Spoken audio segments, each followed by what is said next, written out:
भारतीय राजनीति में तुरुप के इक्के का रोल प्ले करने वाला सबसे ज्यादा प्रभावशाली राज्य अगर कोई है तो वो है उत्तर प्रदेश। जनसंख्या में सबसे ज्यादा आबादी वाला राज्य यूपी हर राजनीतिक पार्टी के लिए सत्ता की नींव खड़ी करने की ताकत रखता है। इसी को मद्देनजर रखते हुए यूपी में आगामी विधानसभा चुनाव को लेकर सभी पार्टियां काफी एक्टिव हो चुकी हैं। लेकिन यूपी के साथ एक और राज्य है जहां 2027 में विधानसभा चुनाव है, लेकिन ये राज्य हमेशा से ही बाहरी पार्टियों के लिए एक टेढ़ी खीर रहा है।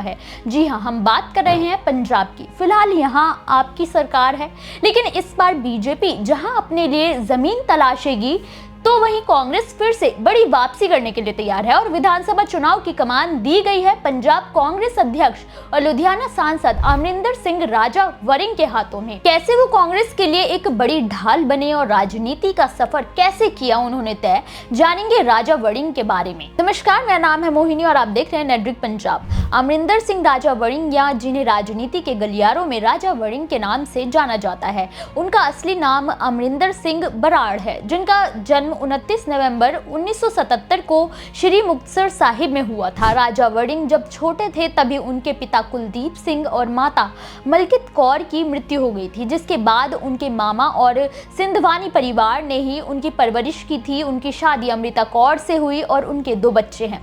राजा वरिंग बचपन में राजा सोथा के नाम से जाने जाते थे, लेकिन जब वो बड़े हुए तो उन्होंने अपने पैतृक गांव वरिंग का नाम अपना लिया और वो राजा वरिंग कहलाने लगे। वरिंग ने अपने राजनीतिक करियर की शुरुआत भारतीय युवा कांग्रेस के सदस्य के तौर पर शुरू की थी। वो पहले स्थानीय चुनाव में हिस्सा लेने लगे और 2012 में गिद्दड़बाहा लेजिस्लेटिव असेंबली के मेंबर के तौर पर चुने गए और वहां से पहले ही चुनाव में विधायक चुने गए। इस दौरान उनका प्रभाव काफी तेजी से बढ़ा, जिसके कारण उन्हें नेशनल कांग्रेस में जगह मिलने में ज्यादा देर नहीं लगी। उन्होंने भारतीय राष्ट्रीय कांग्रेस के युवा प्रभारी चुना और उसी के साथ वो भारतीय युवा कांग्रेस के अध्यक्ष भी चुने गए।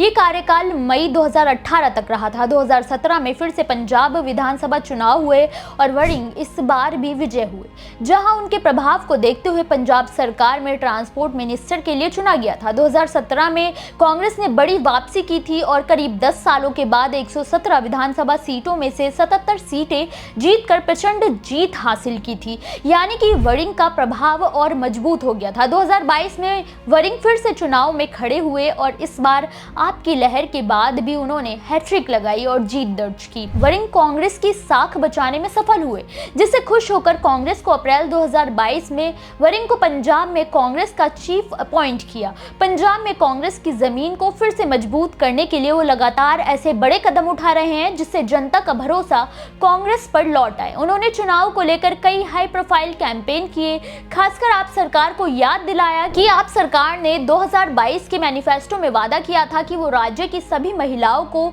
1000 रुपए देंगे। वो वादा आप सरकार को पूरा करना चाहिए। आपको जानकर हैरानी होगी कि वरिंग ने इसके लिए विधानसभा तक मार्च निकाला था और ये संघर्ष काम कर गया। इसी साल जुलाई महीने से सभी महिलाओं को 1000 रुपए महीना मिलना शुरू हो गया और दलित महिलाओं को तो 1500 रुपए दिए जा रहे हैं। वरिंग की चुनावी स्ट्रैटेजी इतनी स्ट्रॉन्ग और प्रभावी है जिसके दम पर ही वो हैट्रिक लगा पाए। उन्होंने 2027 के विधानसभा चुनाव से पहले ही ऐलान कर दिया कि कांग्रेस 2027 के पंजाब विधानसभा चुनाव में 33% सीटों पर महिला उम्मीदवारों को टिकट देगी। वरिंग पंजाब से न केवल हिंसा, आतंकवाद और नशाखोरी के खिलाफ लड़ रहे हैं, बल्कि वो पंजाब से गैंगस्टर कल्चर को खत्म करने वाले हर गतिविधियों के खिलाफ खुलकर बोलते हैं।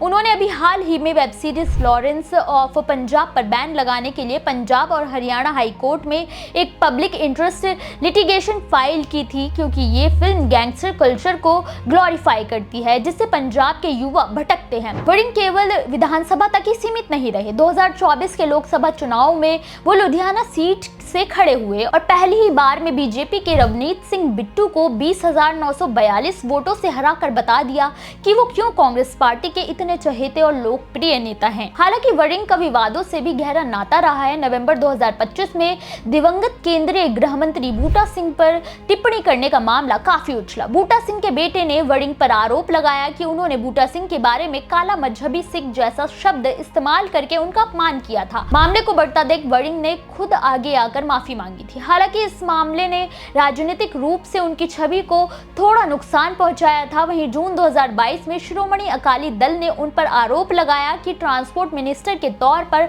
वड़िंग ने बस बॉडी खरीदने और रूट परमिट से जुड़े मामले में गड़बड़ियां की थी। इसकी जांच के लिए सीबीआई जांच की मांग की गई थी। उन्होंने आरोप लगाया कि जानबूझकर जयपुर की एक कंपनी को कॉन्ट्रैक्ट दिया गया और महंगे दामों पर दिया गया, जिससे सरकारी खजाने को नुकसान हुआ। ऐसा ही आरोप वर्तमान सीएम भगवंत मान ने भी लगाया था, जिसकी अब जांच जारी है।